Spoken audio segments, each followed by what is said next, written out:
outside today, because I love to be outside in the spring and summer in Portland. And today's warm, not too hot, not too bright.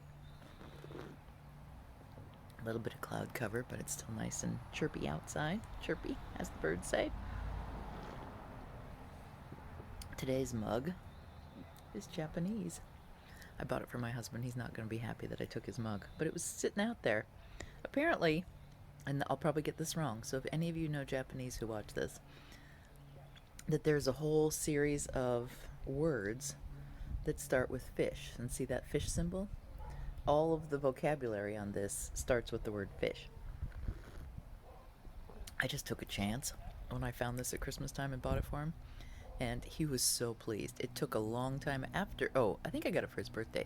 It took a long time after his birthday to actually get it in, but it did come and he was very pleased. I hit a winner. So I'll have to get more Japanese presents for him. All right, the update. I have 2 blocked and finished pieces of Rauma knitted up items. Now, crunchy factor. There's a bit of crunch, but there is not Lopi crunch. Here, let me give it the test, the itch test. This is what I tell everybody to do. Stick it up next to your neck and see if it drives you crazy. And you know what? It's not. And it's a little humid out today. It's not super warm. Alright, so my crunch threshold is higher than most people's crunch threshold. But I like this. It's still soft. It doesn't feel... It's definitely not any harsher than it was in the ball. Yeah, I like this. This is good. Now, if you look at my swatch, I think I knit this on a 4 or a 5. And it's a bit open. So I think I could have been straighter. I did do this on the straight needles like I said I was going to do, though. And since I haven't worked on straight needles in a while, it may have been a little looser than I normally would have. But look at the stockinette. I mean, the stockinette's nice. You do get the line of just a little bit on one of the legs of the stockinette. And this is the twist of the yarn. I don't know if you can see that.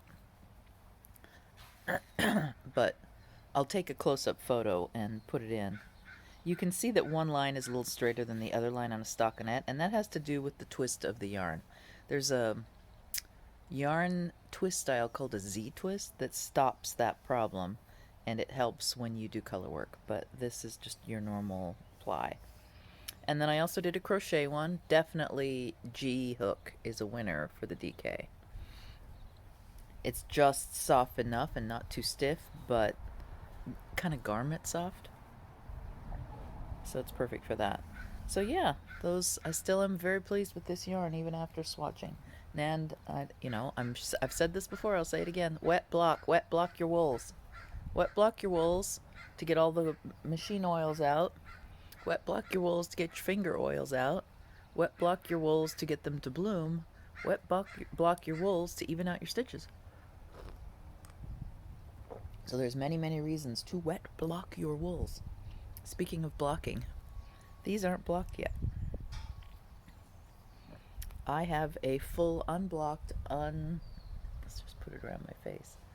Unblocked, ends hidden set of spring fairy rings. One of them is twisted, 2 of them are not twisted. One of them I did a little wide because I forgot my own instructions. The other one I did perfectly the right width. But I like them. I like this set of pastel Eastery colors. This one's spring. And it's interesting how when you see balls of yarn, and that's why I'm knitting all these up, when you see balls of yarn, it's like, ooh, I like that one the best. But then when you see them knitted up, your ideas change because, like, what's good on you? These are nice and pastel. And in the balls, they look brighter than pastel. But they're definitely not pastel. They're lovely. So spring is done. Winter is done.